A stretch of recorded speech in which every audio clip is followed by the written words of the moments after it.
প্রধান উপদেষ্টা ডক্টর মোহাম্মদ ইউনূসের পদত্যাগ চেয়ে লিফলেট বিতরণ করলেন স্ত্রী, গ্রেপ্তার স্বামী। না, এটা তো ঠিক না। এই কাজগুলি তো আওয়ামী লীগ আমলে হতো এবং তখন তাই হতো। দেখা যেত যে স্বামীর পলিটিক্যাল অ্যাক্টিভিটিসকে পুলিশ অপরাধ হিসেবে বিবেচনা করত। তিনি পালিয়ে আছেন, গ্রেপ্তার এড়াতে অন্যত্র লুকিয়ে আছেন। বাসায় এসে দেখা যেত স্ত্রী, কখনো কখনো সন্তান, কখনো কখনো অভিযুক্ত বাবা বা মাকে গ্রেপ্তার করে নিয়ে আসতো। এইগুলো তো আমরা ধারাবাহিকভাবে রিপোর্ট করেছি, নিন্দা করেছি, প্রতিবাদ জানিয়েছি যে এই ফ্যাসিজম বা এই ফ্যাসিস্ট আচরণের অর্থটা কি। আজকে অনেকটা তেমনটাই ঘটে গেল। কিন্তু তো তখন যদি প্রতিবাদ করে থাকি, এই ঘটনা যদি সত্য হয়ে থাকে, আমি এখনো জানি না, যেহেতু সমকালে রিপোর্ট উঠেছে, আরো অন্যান্য পত্রিকায় রিপোর্ট উঠলে বোঝা যাবে। তো যদি সত্য হয়ে থাকে, এই ধরনের গ্রেপ্তারেরও নিন্দা জানাচ্ছি। স্ত্রীর যদি একটি রাজনৈতিক দর্শন থাকে, সেই দর্শনের ভিত্তিতে সে তার কাজ করেছে, তার জন্য তার স্বামী কেন অভিযুক্ত হবে? এটা তো গণতান্ত্রিক কোনো রীতিনীতির মধ্যে পড়লো না। এটা এক ধরনের স্বৈরাচার, এক ধরনের ফ্যাসিজম। তো আসলে আমাদের প্রশাসন, পুলিশ, তারা তো ওই ভাবাদর্শে পরিচালিত হয়েছে। 15 বছর ধরে তারা যে প্র্যাকটিস, সেই প্র্যাকটিসটা আসলে তারা অব্যাহত রেখেছে। সেই কারণেই সম্ভবত এমন ঘটনাটি ঘটছে।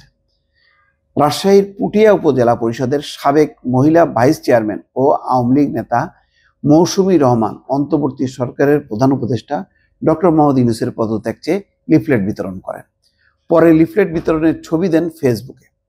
এই ঘটনায় তাকে গ্রেপ্তার করতে বাসায় অভিযান চালায় পুলিশ, কিন্তু মৌসুমীকে না পেয়ে তার স্বামী ওহিদুর রহমান, যার বয়স 50, গ্রেপ্তারের অভিযোগ। আর কথা হলো যে একটা লিফলেট বিতরণটা এত বেশি সিরিয়াসলি নিচ্ছে কেন? এটা তো একটা রাজনৈতিক কর্মসূচি।